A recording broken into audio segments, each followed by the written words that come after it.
I'm quite grateful that I didn't get my diagnosis earlier, because I think back then in the 80s or 90s, if somebody had told me I was autistic, that would have come with a preconceived notion of what I could achieve. If somebody had told me, oh, she's going to struggle because she's autistic, and if I did struggle, I probably would have gone, oh.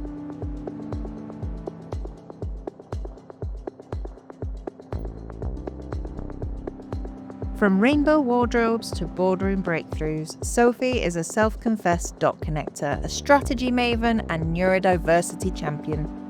She's the ultimate reminder that you can be both brilliantly unconventional and wildly successful. Hi, welcome back to another episode of Fast Brain Women. I'm very excited to, first of all, prove that Fast Brain Women do come in all glorious colours today, because as you'll see, the fashion coordination has really kind of notched up a level. We're either wearing the same colour or wearing wild patterns. We have an amazing guest for you today. I kind of had a little sneaky peek because we have already had a little one-to-one time. I met with Sophie a few weeks ago now in her capacity as consultant for startups and neurodiverse business owners, and we got talking, and I knew instantly that she would be a great guest for today's podcast. So welcome. Thank you very much. And you guys are already friends as well, right? Yeah. We ended up in the we met at Crunch Mums. Mm-hmm. Yes, and immediately, I think within the first 5 minutes of meeting Sophie, before any of my diagnosis, she disclosed to me some of the things that were going on with her, and I was like, that's so cool. And then the thing was, when I went through my own journey, I spotted her and I was like, I know who to talk to. And I just literally was like, didn't you say you had autism, ADHD? Can we have a chat? And she was so open to it, and you're a massive part of my journey. So I'm also really happy to have you here, and come full circle. Tribes attacked.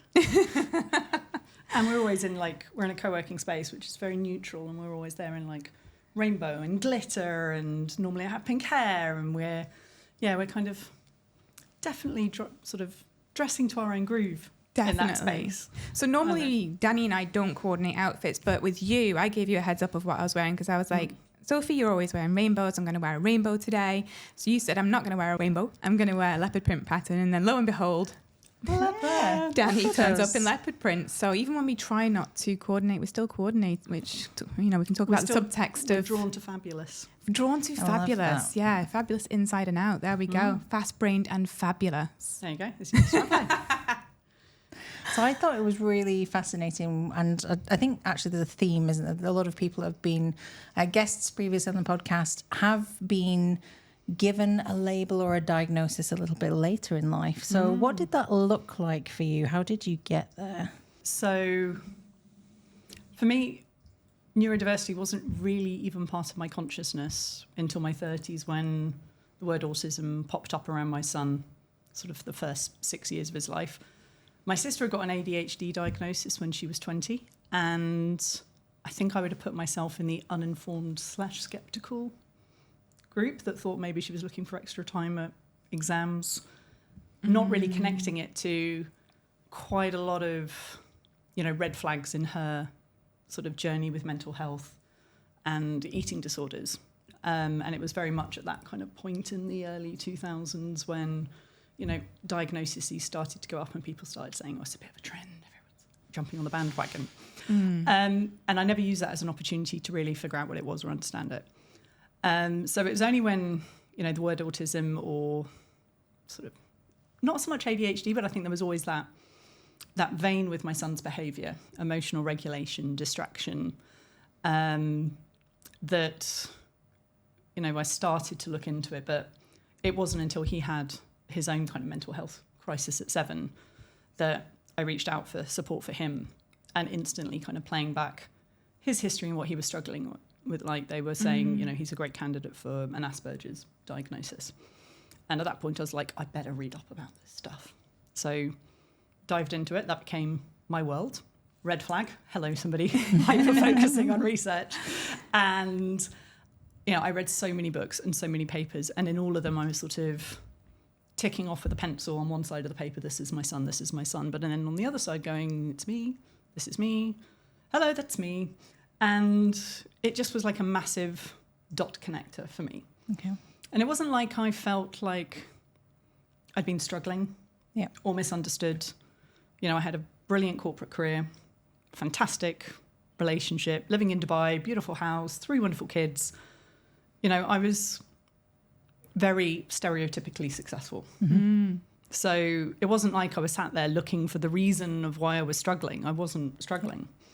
There'd always been things that hadn't made sense. Okay. So one of them was, you know, my own mental health challenges kind of as a child, university, early adulthood, which were put down to depression, but never really made sense because I didn't feel depressed.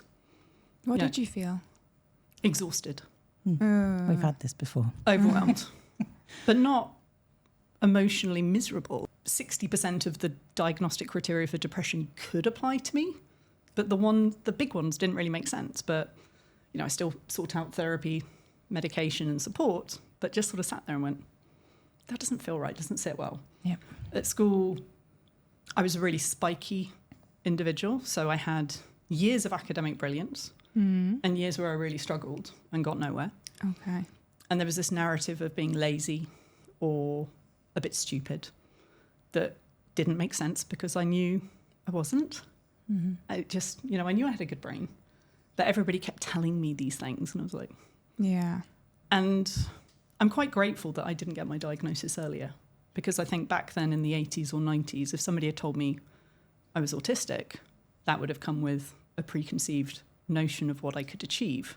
Right. And I think I wouldn't have had that stubbornness or drive to go, I don't believe that. I'm going to prove to you. Yes. Yeah. You know, you're telling me I can't go to university. That doesn't make sense. I'm going to prove you wrong. Yes. You're telling me I can't go into strategy consulting. I'm going to prove you wrong. If somebody told me, oh, she's going to struggle because she's autistic, and if I did struggle, I probably would have gone, oh, makes sense. Not going to achieve those things. So did you have conflicting feelings then? Because you talked about the signs in your son and then going through that diagnosis at such a early age for him. Did you, or is it a sign of the times that you felt open to that? I was not resistant to him getting a diagnosis at all because I think we recognised that he was really struggling. Right. Okay. And yes, I understand. that he needed support and we needed to know what was going on. And I think we had come across more children with neurodiversity diagnoses at that point. My husband was more resistant because his experience, you know, going to boys' schools, autistic boys in the 80s, very different, very stereotypical. You know, bullying, exclusion, very poor kind of life outcomes and expectations. So he really wasn't keen to put a label on it.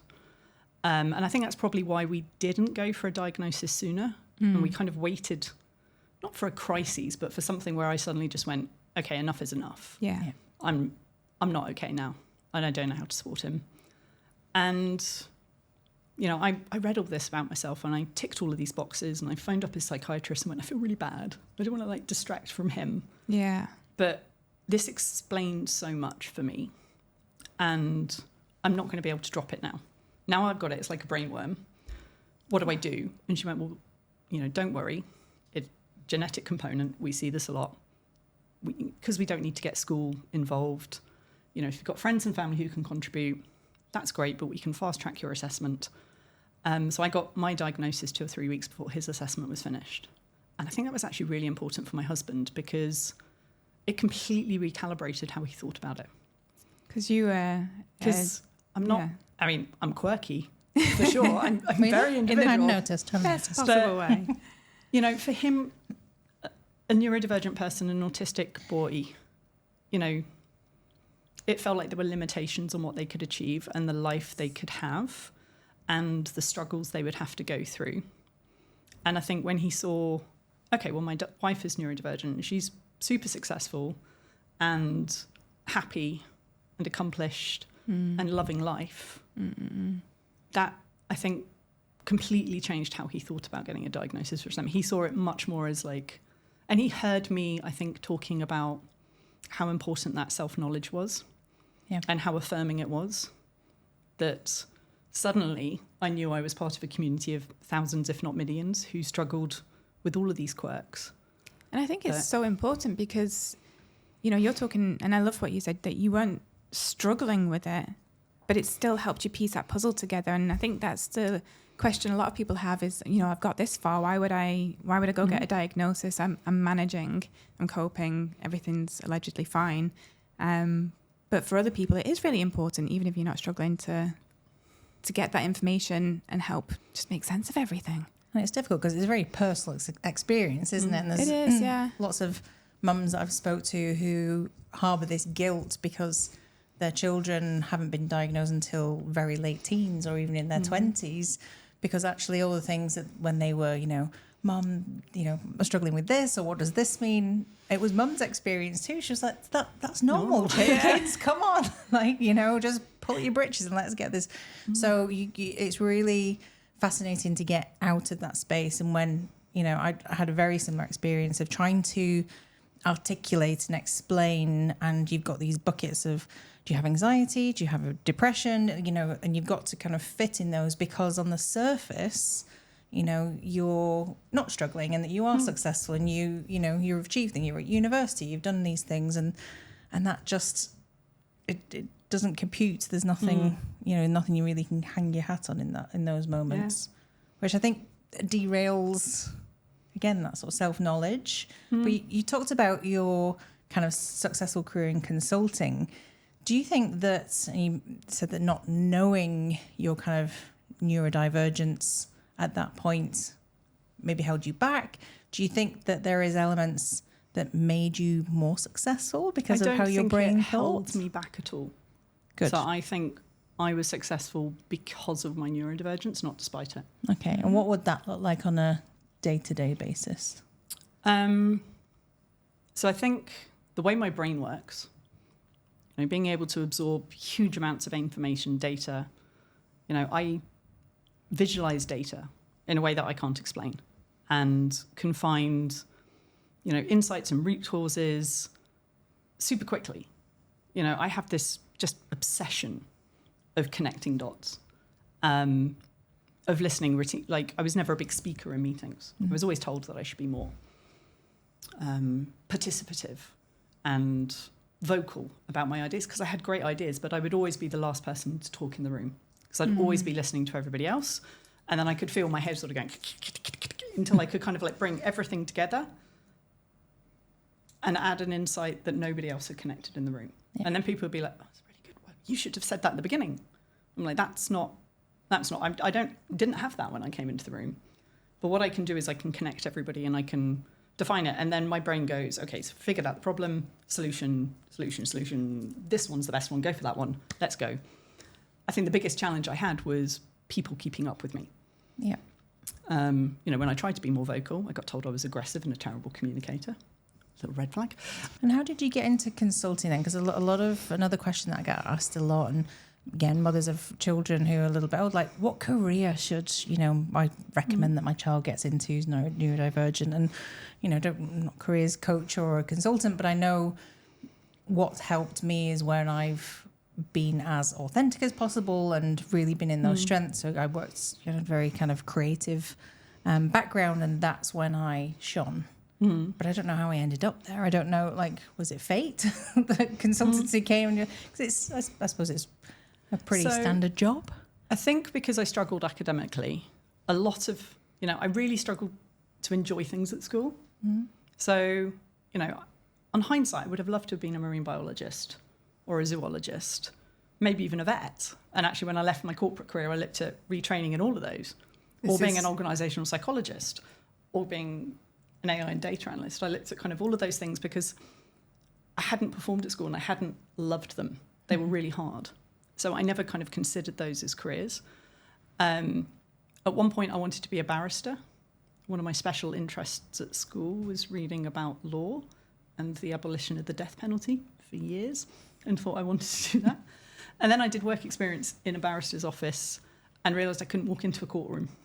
Couldn't walk into a room where there were all these people, let alone stand up and speak publicly. And what I still was hate stopping you? The public speaking? Public speaking, but also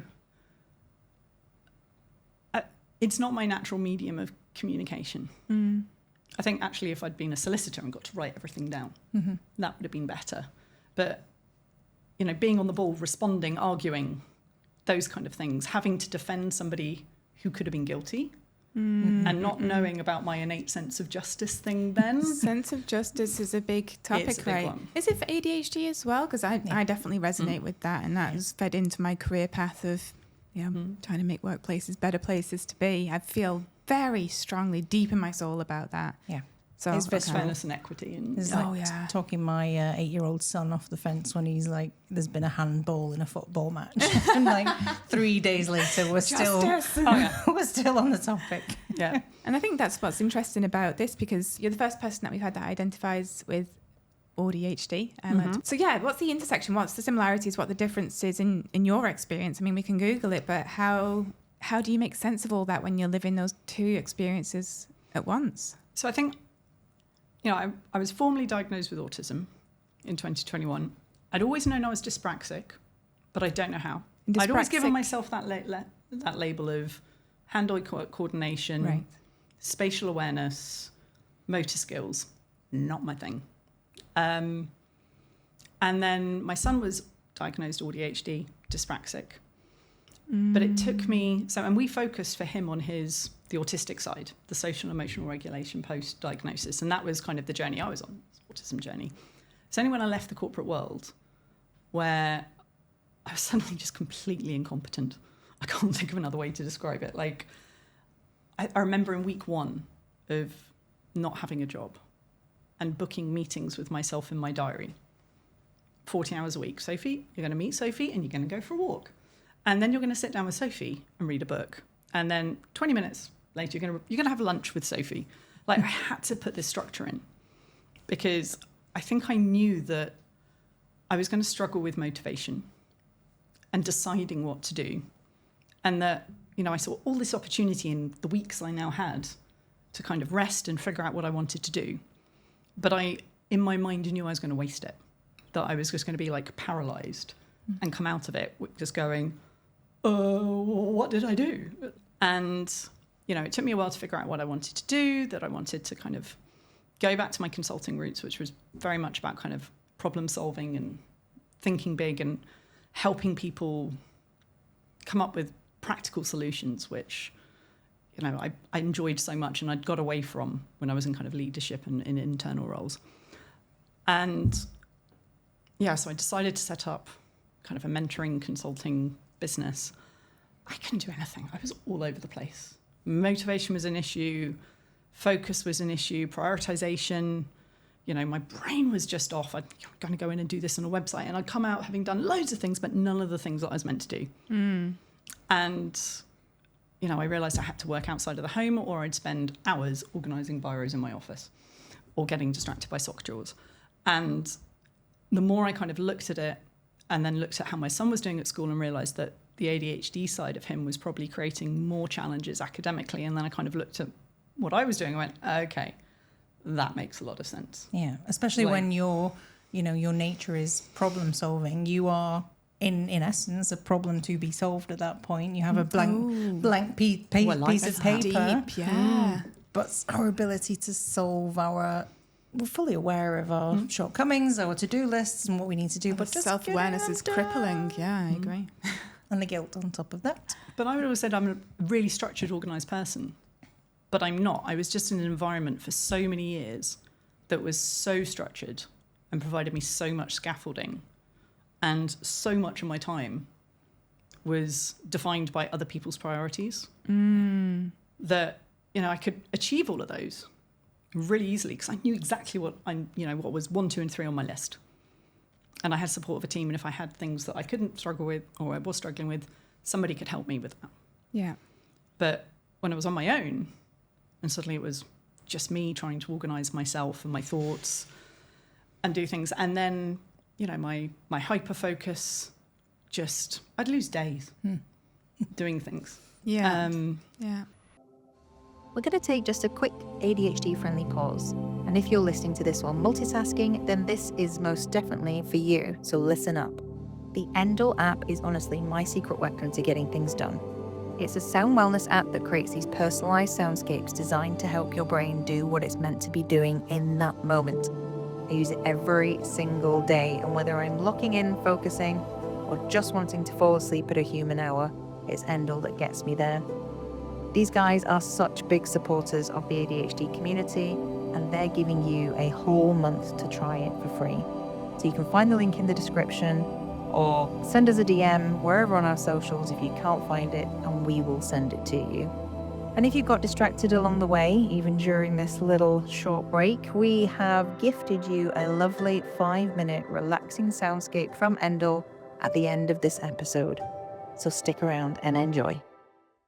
I guess my question is, what is it that led you then to leave your previous job? Because what you're explaining now sounds like a difficult period of time, but there must have been a real motivation to leave the corporate and, you know, what you describe as a very successful or, you know, traditionally successful role. And you'd had some variety, you'd moved around and achieved all of these things. What was the thing that tipped you over the edge of leaving the corporate scene? So I'd ended up in my 3rd internal role, and I'd given up my dream role in global strategy because I was kind of persuaded to stay on after my IT cycle of experience that was always going to be about 18 months. And they were like, think of a role that you could do in the Middle East. And I kind of gave them a list. And when I kind of said, I can see issues with the HR thing, they went, do that. Don't do this global strategy. And I think it's the first time in my life that ego superseded my rational brain. And, you know, they promised me this career progression and partnership and things that wouldn't have been open to me. And I could see the problem as well. I was like, oh, that's a really good problem. I could solve that. What I hadn't appreciated was the tech role was pretty easy from a social communication, you know. For you. we were all sat there computing about, like, it was quite an interesting, probably quite a neurodiversity safe space. Mm-hmm. You know, there wasn't a lot of interaction and there was zero politics. And when I got into the role of people, and it was post-COVID, and we were dealing with, you know, business issues of getting people back into work, getting people back on planes, dealing with people who wanted to continue to remote work, dealing with mental health challenges that a load of people struggled with, you know, trying to grow a business at 25% in a year. And it was just very, very political. And that I ended up having to compromise on a load of things that were really important to me from a justice perspective. Mm. You know, when you start getting into individuals' performance conversations at scale, it was not the right role for me from a skills and mindset and beliefs perspective. But also timing, I imagine, as well. Like, that was a wild world It was a wild time to put a non-HR professional in as your head of HR. I'm really motivated by impact, but I didn't know that at the time. And I went on a leadership course that connected with me and my values. And I realised my values were enjoyment, impact, problem solving, personal development, and creativity and connection. And I wasn't having fun. I didn't feel like I was making the impact that I thought I would have been able to make.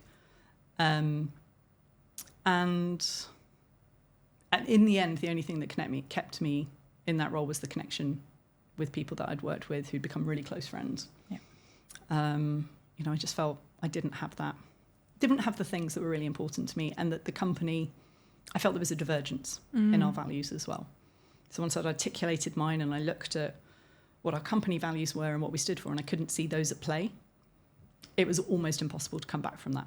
It was such a game changer for me as well. The values piece, it sounds, I think it's much more in common parlance now, but when I was still working in healthcare and going through that being coach experience and just learning my top 5 values changed everything. And that was really a trigger moment for me then going on to train as a coach, because it really does give you like a way to audit everything in your life. It can really help you identify the ingredients that are missing, even if you don't need to change your whole career. It can help you find that common thread between the stuff that you like. And that's such a great thing for careers as well. Instead of, okay, I want to go up and be a doctor or lawyer and things like that. It's like, okay, I really love interfacing with people. And therefore you've got much more diverse option, like subset of careers than you can sort of chase after. Yeah, I'd say we're in a minority of people that actually know what their values are. So when we met, I was quite honest that at some point in my life, I had actually Googled what would one's values be if one were to have values, because I just didn't even know really where to start. And there's words, aren't there? And there's maybe different interpretations of what those words mean, and they all sound good, right? I agree with all of those. It's only when you start prioritizing them. No, but that's where I had the biggest disconnect, was when I was on this leadership course with all of my peers, and I listened to everyone else replay them, and I didn't. It wasn't overt, but I almost felt like putting enjoyment first made me feel frivolous. Yes. It's one you don't hear in the corporate setting very often. And everybody else had power and integrity, wealth, integrity, all over the shop. And I'm like, integrity is living your values. Authenticity is living your values. Like, you can't have integrity. Like, we also get wound up about the semantics. And I just looked at these and went, are these people that I really want to hang out with? These people where, it just became really clear that they're drivers around their own personal context. And one of the things this course had done is send us a questionnaire about, what's your ambition? What are you looking for? What's the next step? I sat with them and I went, I can't answer this because my life is freaking brilliant. I don't know how I've ended up here, but where I was far in excess than anything I could have possibly have dreamt up. Yeah. And I sat there and I went, like, how could anybody who's in a similar context as me, we're all at the same grade, we're getting paid similar amounts of money, how could anybody want more than what we currently have? And then all these people are like, second homes, Lamborghinis, all of this stuff, power, teams, partnership. And I was like, oh my God, that's what drives you. Yeah. That's that's not why I turn up for work. No. I get paid a lot, but that's not actually important to me at all. It's the fact that I'm turning up and I love what I do. Yes. The definition of success, I think, is quite a point of friction, I think, for neurodiverse people, because, and as you were describing it before, I think we can get quite easily swept along by the current of other people's expectations and where we should be and what we should be doing. And it's almost we don't, in those moments when things are good and, come up for air and actually assess, like, am I successful? Am I living my values? Is this authentically who I am? Because you're just doing. And it's only when we have those moments of pause, whether it's something that we've initiated or the world has initiated on us, that we can actually be like, okay, right, let's figure this out here a little bit. What I loved about what Sophie said is that not enough people, I don't think, take a moment to acknowledge that they're doing really good. Like, we often are aware of when things aren't good and we're feeling crap and our job isn't going well and, everything's a disaster. But I think too infrequently we go, actually, God, I've got a good life, or today's been a good day, and more of that, please. Love that. Thank you, Sophie. I've always been a glass half full guy, not even half full, full. Every for me, a day is a day, and everything kind of either equals out to meh or a bit better than meh. That's awesome. I definitely have bad days, not gonna lie. I have bad days, but they don't stick for me in that way. I find it really easy to kind of reset and refresh and contextualize. And I think, again, this is autistic rationality of, like, that was just one day. I really like that. Yeah. I definitely need to, like, absorb that. And, like, I've always just been very kind of like, you just focus on the thing at hand. Yeah. I'm not good at thinking about the future. That, it almost terrifies me. We have just booked our flights for our holiday next week and probably have a hire car. Like, over planning and thinking too far ahead. Yes. I really try. I love setting a strategy, but for me, it's got to be really practical and manageable. And I know exactly what I need to do in the next week, the next month. Like, all of this long-term thing. I need to know what values I want to kind of live and achieve. But it has to be super flexible. So how does that all fit in now with the business that you are currently in? Tell us about that. So I did some coaching when I was kind of trying to figure out what I wanted to do. And I thought this coach was going to, look at everything and go, yes, retrain as a vet. Or, no, you're mad. Go back into the corporate world. Let's tart up your CV. And I think I did reflect on the fact that going back into academia was probably not great. That wasn't a brilliant experience in my life. It was fine. It got me where I wanted to. But I could read about organisational psychology or have 17 pets if I wanted to be around animals. I was wondering more. When that was coming up. That thing has come And I could out. spend lots of times hanging out with vets, but not having to stick needles in animals. And she really helped me kind of identify my strengths and look at my blind spots. And it all just made like perfect sense. It was really easy to kind of look at and recognise. I could see a lot of my neurodivergent traits. And I think that's where I kind of connected the dots in terms of my career had been super successful because of my neurodiversity. I definitely had clear differences and deficits and things that I struggled with and needed to be aware of, but had always been able to compensate. And when I came back to when I was happiest, it was always doing strategy and problem solving. But what she challenged me to do was to think about when that had made me most fulfilled. And I kind of thought back to like the incredible corporate strategy away days I'd do. And that was driven by terror that we were going to not be able to come out of it with alignment. The outcome was never a really good strategy. It was just like, yay, we survived the day and we've got something on paper. Let's implement that. When it felt most meaningful was sitting with friends who were setting up their own businesses or trying to figure out what they wanted to do and, you know, listening to them and holding that space, encouraging them to share their dreams, and then helping to create a roadmap to get there. So, you know, while corporate strategy was all about mission and vision, you know, I rediscovered the concept of big, hairy, audacious goals and how that combines passion, purpose, and impact, which is very value-driven. And when I look at women, when I look at neurodivergent entrepreneurs, they're not doing it to be squillionaires. They're doing it because they want to solve a problem that has impacted them, that impacts others. They want to make a difference. Yeah. And so when I thought about when I had the most joy and felt like I had made the most impact and was living and working in a value, it was with my friends around their, you know, dining room tables with scraps of paper and crayons and mind mapping things. And I thought, well, I want to do that. Nothing to do with Lamborghinis. Not a Lamborghini in sight. And it was, you know, businesses that skeptical corporate Sophie would have probably gone, there's no money on that. But, you know, I could see the joy and the benefit that they were bringing to the world and to their clients. And yeah, so I thought, okay, how can I bring all of the things that I've learned over the years? How can I bring that corporate strategy? How can I help people who are blocked by technology and kind of enablement, you know, who want to think about people and teams and culture as well, and organizational psychology? How can I weave all that together and use that to kind of empower people that I think are going to make a difference? That must make a difference for Sophie too, right? Oh, yeah. I mean, corporate Sophie was masking continuously. Exhausted, setting no boundaries.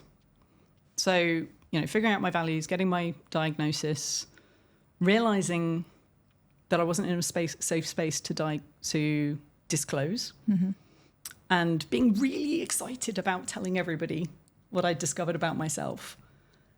That was a big impetus for leaving and kind of figuring out how to understand myself and then recreate a life where I could build in more self-compassion and accommodations. It's night and day. Absolute night and day. I think you touched on a really important point there, the disclosure, non-disclosure piece. There's going to be a lot of women listening to this who maybe don't have the option of, you know, or the desire to leave the corporate world. What advice would you give to people who are going through this experience in, you know, a larger organisation which they intend to stay at? I think it's really dependent on the environment. Yeah. And how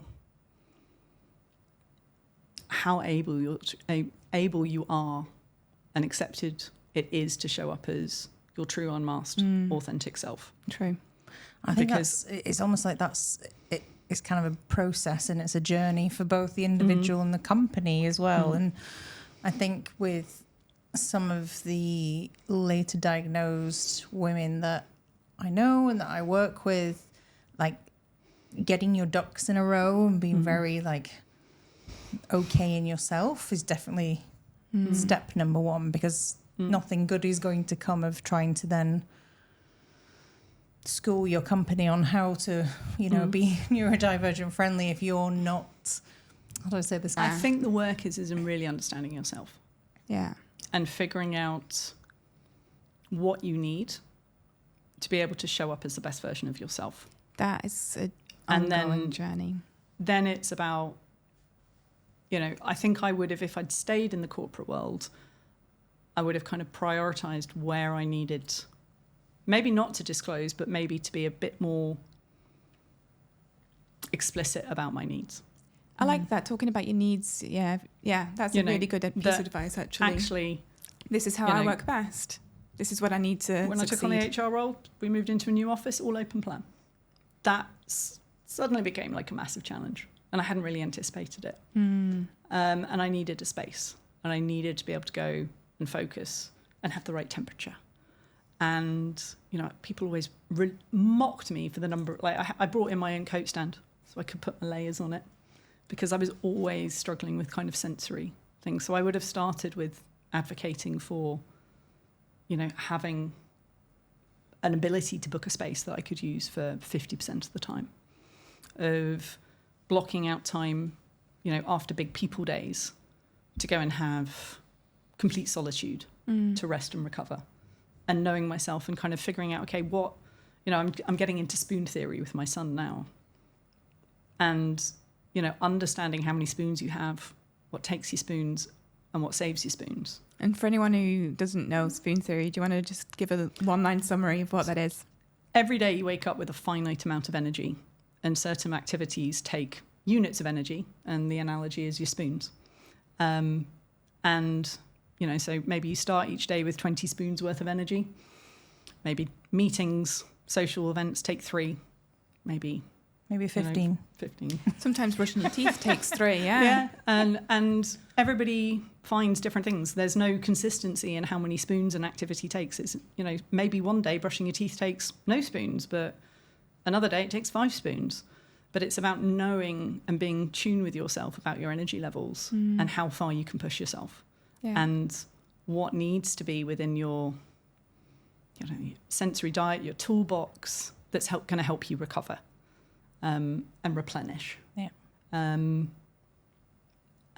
then I think the other thing is, you know, you're probably not going to find a massive community within your organisation of, you know, disclosing neurodivergent individuals who are happy to put themselves on a pedestal and share their experiences and, you know, create a merry band of, you know, light-averse, non-eye contact making individuals. They're probably not going to find that, but you will find it elsewhere. So I think reaching out and connecting and finding your tribe members, and finding a place where you can show up exactly as you want to show up, really joyfully. That, you know, that's a spoon investment. Like that's incredible. A spoon investment. I think the the good part of that is you can usually spot us from a mile away. I don't know how we connect, but we do. We kind of magnetize to our tribe. And that's been such a joy over the last few years of meeting some incredible women. And they are all incredible. It's like the rule. I've not met one I didn't love. There's got to be some assholes out there, but I haven't knowingly met them yet. Yeah, I love this community. That's why we do what we do. And I think the visibility piece is so important. You putting yourself out there to me the first time you met me, again, such an important piece, like knowing who to turn to and then who to connect with, and it all rippled out from there. And then I found out obviously there was more in my network than I realised. But yeah, that sense of connection is a big value of mine. So it really, really helped ground me during what was a very confusing time. Yeah. So if people want to know more about the Growth Pod, which I'm sure they will, how can they get in touch with you? How can they find out more? I have a website, www.growth-pod.com. which has a bit more about me and how I help either individuals who want to launch or grow a business.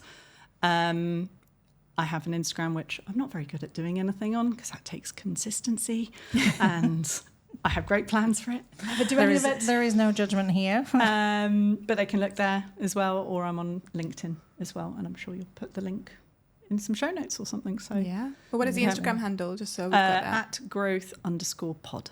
Excellent. Thank you. You're Is welcome. there anything else you would like to add? Any top tips or moments of wisdom as we close?